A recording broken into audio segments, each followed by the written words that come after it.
El sonido fue como un susurro primero, luego un estallido breve que hizo que Elena dejara la taza de café sobre la encimera sin terminar. Un chorro de agua comenzó a brotar desde la tubería que pasaba por debajo del fregadero. En cuestión de segundos, la cocina, pequeña pero luminosa, empezó a llenarse de agua que corría entre los azulejos antiguos, como si quisiera huir hacia la ventana abierta que daba al patio de Ruzafa. Elena, con sus 58 años y una calma que normalmente parecía inquebrantable, trató de cerrar la llave de paso, pero el metal viejo estaba atascado, y por más fuerza que hacía, la válvula no cedía. Respiró hondo, tratando de no dejarse llevar por los nervios, aunque sabía perfectamente que no podría controlar la situación sola. Fue entonces cuando recordó que su vecino del tercero siempre hablaba de un joven fontanero que trabajaba por la zona, alguien llamado Mateo, que según decía, era serio, respetuoso y, por encima de todo, cuidadoso. Sin pensarlo dos veces, tomó el móvil y marcó el número que tenía guardado por si acaso. La voz que contestó parecía más joven de lo que esperaba, tranquila, firme, segura, y sin hacer demasiadas preguntas prometió pasar en pocos minutos. Elena apenas tuvo tiempo de recoger algunos utensilios antes de escuchar el timbre, que resonó más fuerte de lo normal entre el ruido constante del agua golpeando el suelo. Al abrir la puerta vio a un hombre con expresión serena, unos 30 y pocos años, cabello oscuro y mirada atenta. Llevaba una gran maleta profesional de herramientas, limpia, ordenada, como si fuera parte de su identidad. Elena sintió una extraña mezcla de alivio y vergüenza por el desastre que tenía detrás de ella, pero Mateo simplemente hizo un gesto amable con la cabeza, pidiéndole permiso para entrar. Sin perder tiempo, se agachó frente al fregadero y comenzó a examinar la tubería. Sus movimientos eran rápidos pero no apresurados, como si cada gesto ya hubiera sido pensado antes. Elena observó su concentración, la manera en que fruncía ligeramente el ceño cambiaba una herramienta por otra sin dudar. Mientras arreglaba el problema, sus miradas se cruzaron más de una vez. Ella intentando no parecer nerviosa, él intentando transmitir tranquilidad profesional. Aún así, había algo más en aquel intercambio silencioso, difícil de definir, aunque ambos lo percibían sin decir una sola palabra. En un momento, Mateo levantó la vista y comentó con sencillez que el daño no era grave, que solo necesitaba cambiar un tramo de tubería que llevaba años sin mantenimiento. Elena asintió, aunque por dentro sentía que aquella explicación técnica no era lo único que le estaba ocurriendo. Cuando por fin logró detener la fuga, el silencio volvió a la casa, aunque no era el mismo de antes. El agua había encontrado un punto débil en la tubería, pero algo en ese encuentro parecía haber encontrado otro lugar para abrirse paso. Discreto, inesperado, el ruido del agua disminuía poco a poco mientras Mateo ajustaba la nueva pieza con paciencia. Elena permanecía a una distancia prudente, apoyada en el marco de la puerta, intentando no interrumpirlo, pero sin poder apartar la mirada de la precisión con la que utilizaba cada herramienta. Había en sus movimientos una calma casi pedagógica, cada gesto parecía pensado para no causar más daño, para no presionar, para no invadir. Mateo habló con voz baja, mientras colocaba una junta nueva. Estas instalaciones llevan muchos años aquí. No es raro que aparezcan filtraciones, explicó sin dramatizar. Elena escuchó, y lo que más le sorprendió no fue la información, sino la forma. Ni una sola palabra sonó acusadora, ni un comentario sobre el mal mantenimiento, ni un tono molesto. Todo lo contrario, como si quisiera protegerla de sentirse responsable de algo que simplemente le tocaba vivir. Ella asintió lentamente, intentando mostrarse tranquila. Sin embargo, cuando levantó los ojos para asegurarse de que la explicación era comprensible, Elena sintió un pequeño temblor interno que no esperaba. Esa mirada tenía algo cálido, una gentileza que hacía mucho tiempo no veía dirigida hacia ella. Hubo un instante, apenas perceptible, en que sus miradas se mantuvieron más de lo necesario. No fue intenso ni atrevido, simplemente, duró un poco más, como si Mateo olvidara por un momento que estaba en pleno trabajo. Elena, al darse cuenta, fingió que buscaba un paño para el suelo, intentando ocultar el rubor que la sorprendía a sí misma. Los minutos pasaron en silencio, rotos solo por el sonido metálico de las herramientas y el golpeteo suave del agua que aún caía en la cubeta. Elena observó las manos de Mateo, firmes pero delicadas, y recordó de golpe que hacía mucho tiempo nadie se movía con tanta consideración dentro de su casa. Cuando terminó, guardó cada instrumento en su maleta, ordenándolo como si siguiera una coreografía aprendida desde siempre. Antes de cerrar, se quedó pensativo. Si quiere, puedo revisar la instalación del baño también. No le cobraría nada. Solo para asegurarme de que todo esté bien. Elena sintió que la propuesta iba mucho más allá del deber profesional. Su voz fue tranquila, aunque por dentro no lo estaba. Si no es molestia. Para ambos fue evidente que aquella revisión adicional tenía un significado que ninguno se atrevía a nombrar.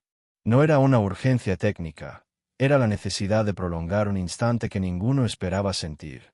Mateo sonrió apenas, como quien comprende sin necesidad de más palabras, y pidió permiso para ir hacia el baño. Elena lo condujo por el pasillo con un paso lento, intentando que cada segundo se extendiera un poco más, como si cada momento cerca de él revelara algo que creía haber perdido para siempre. Cuando Mateo volvió al salón después de revisar el baño, la casa parecía más silenciosa que antes, como si todo hubiera decidido detenerse allí dentro. Elena le ofreció un vaso de agua, un gesto simple que él aceptó con una sonrisa discreta. Se sentaron a cierta distancia, sin intención de prolongar nada, pero el momento lo hacía inevitable. Al principio hablaron de la humedad en las paredes antiguas, de los arreglos pendientes y de la cantidad de edificios viejos que aún quedaban en Ruzafa. Sin embargo, poco a poco, las palabras comenzaron a moverse hacia otro terreno, ese donde ya no se mencionan herramientas ni tuberías. Mateo comentó que había crecido en Alboraya, que nunca pensó que terminaría reparando edificios antiguos de Valencia, pero que con el tiempo había aprendido a ver belleza en lo que otros consideraban deterioro. Elena escuchó con interés, y casi sin darse cuenta mencionó que, a su edad, uno aprende a apreciar las grietas de la vida más que antes, no porque quiera verlas, sino porque enseñan cosas que la juventud no alcanza a comprender todavía. Él la observó con una curiosidad sincera, como si descubriera una historia detrás de cada palabra. Elena percibió esa atención, y sintió algo que hacía años no experimentaba, una sensación de ser vista realmente. No como la vecina, no como la señora que vive sola, sino como una mujer con una historia aún abierta. La conversación avanzó por caminos inesperados. La diferencia de edades en la sociedad, los prejuicios, el miedo a acercarse demasiado cuando uno ya ha aprendido a protegerse.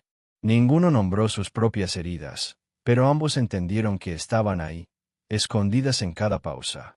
Un breve silencio cayó sobre ellos, no incómodo, sino lleno de todo lo que había quedado sin decir. Elena levantó la mirada y la encontró con la de Mateo. No había nada imprudente en ese gesto, nada que se escapara de lo permitido. Pero había una cercanía nueva, una especie de reconocimiento mutuo que no necesitaba explicaciones. Nadie movió un solo músculo para acortar la distancia, nadie buscó el contacto. Sin embargo, entre ellos apareció esa fina línea de conexión que solamente las personas adultas saben notar, sutil, prudente, cálida. Era una cercanía que no pedía permiso, pero tampoco exigía nada a cambio.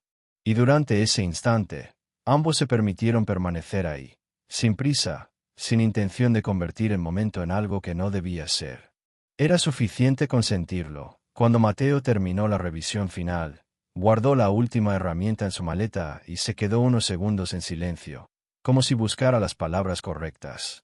Elena se acercó para acompañarlo hacia la puerta, intentando mantener la serenidad del momento. Él, antes de salir, sacó una pequeña tarjeta con su número escrito a mano. Por si alguna vez vuelve a tener algún problema, dijo con una calma que contrastaba con la energía que había en sus ojos. Elena tomó la tarjeta entre los dedos con más cuidado del necesario, consciente de que ese gesto no era solamente práctico. Era una invitación silenciosa, prudente, pero que abría algo más allá de lo estrictamente laboral. Gracias, Mateo. De verdad, respondió ella, tratando de ocultar la emoción que amenazaba con desbordarse en la voz. Él sonrió de forma leve, como alguien que desea decir mucho más pero sabe que no es el momento. Dio un paso hacia el pasillo y, antes de girarse para bajar las escaleras, volvió la vista hacia ella con un gesto casi imperceptible, pero que decía más que cualquier despedida convencional. Elena cerró la puerta despacio. No por desconfianza, sino como si cada centímetro que avanzaba la madera fuera borrando el calor que había sentido.